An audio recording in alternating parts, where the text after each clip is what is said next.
Imagine the scene. A man who once occupied the highest echelons of global society, a prince of the blood and a hero of the Falklands, forced to flee his palatial home under the cover of darkness like a common fugitive.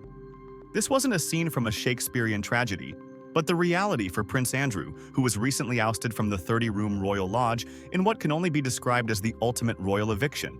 Hello, dear viewers, and thank you for joining us today for this deep dive into the shifting sands of the British monarchy. Before we unpack the dramatic details of King Charles's latest move against his brother, please take a moment to subscribe to our channel and hit the notification bell. Your support allows us to continue bringing you the most comprehensive coverage of the stories that matter. The era of leniency is officially over. For years, the public has watched with a mixture of curiosity and frustration as the Duke of York attempted to maintain a semblance of his former life, despite the dark clouds of the Jeffrey Epstein scandal hanging over him. But today, the message from Buckingham Palace is loud and clear. The games have finished, and the king is tightening the screws. This isn't just a simple request for a family member to downsize. It is a calculated, strategic removal. King Charles III is no longer merely asking his younger brother to vacate the premises. He is demanding it.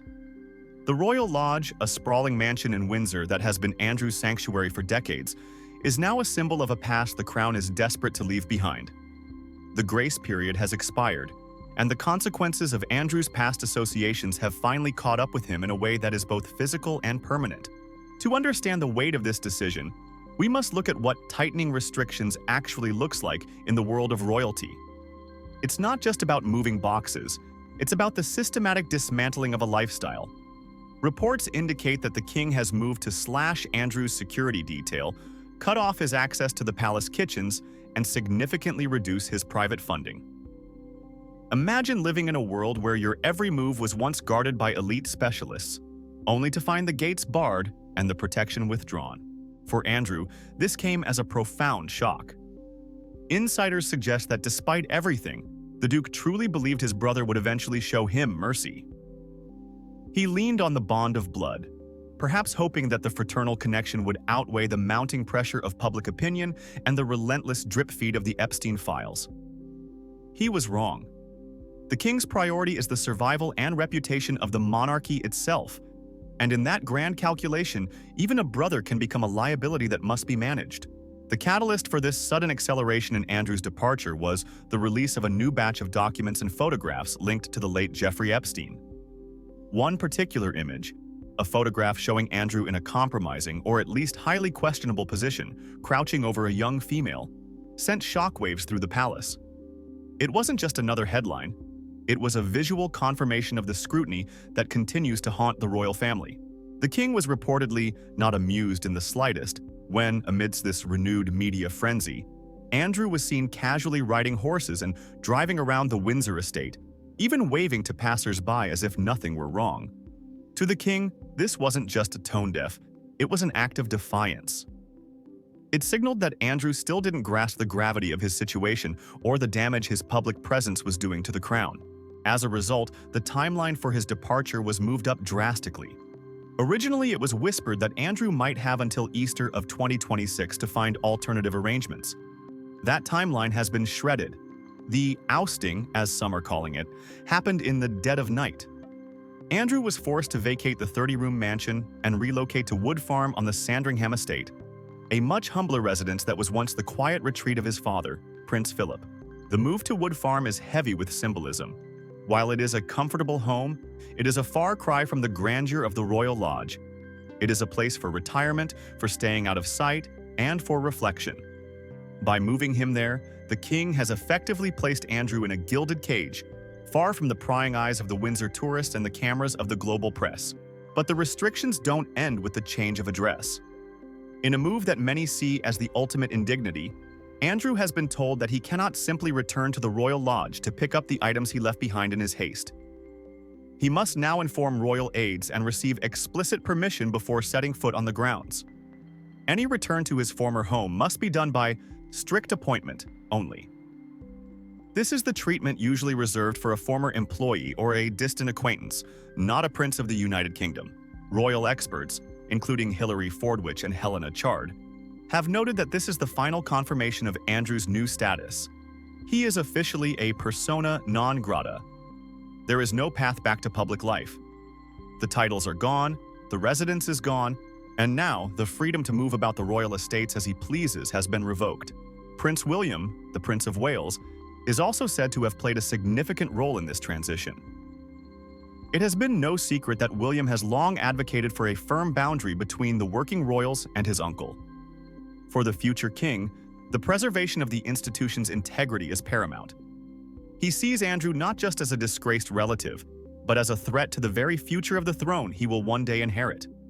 William's influence on his father's decision-making cannot be understated. The two are in lockstep when it comes to the slimming down of the monarchy and the removal of any elements that invite scandal. Even the loyalty of his daughters, Princess Beatrice and Princess Eugenie, has not been enough to shield him from the king's resolve. While both daughters remain deeply devoted to their father, they are also acutely aware of their own positions within the family and the public eye. They have had to navigate the impossible balance of being supportive children while recognizing that their father's public life is effectively over. They cannot save him from the consequences of his choices, nor can they influence a king who has decided that the Andrew problem must be solved once and for all. What we are witnessing is the birth of a new era.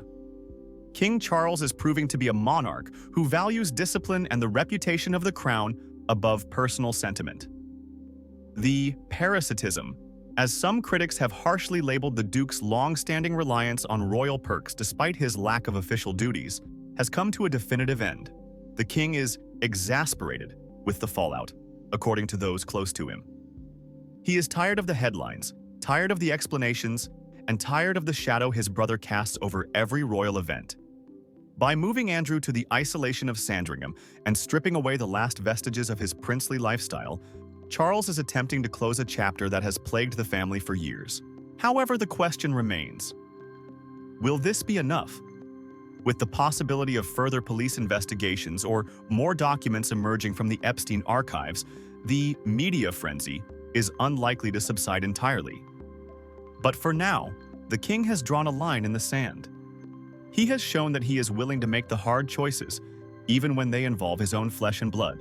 As Andrew sits in the quiet halls of Wood Farm, one wonders if he finally understands the reality of his situation.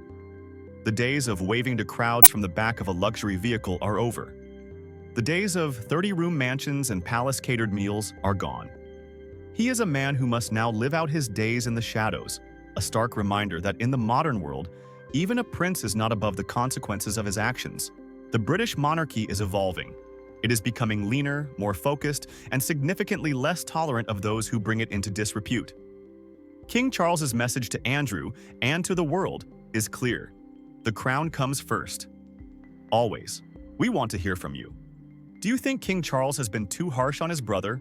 Or was this move long overdue to protect the future of the monarchy? Does the move to Wood Farm finally settle the matter? Or will the Epstein scandal continue to haunt the royals? Please share your thoughts in the comments section below. We value your perspective and look forward to a respectful discussion. Thank you for watching this in-depth report.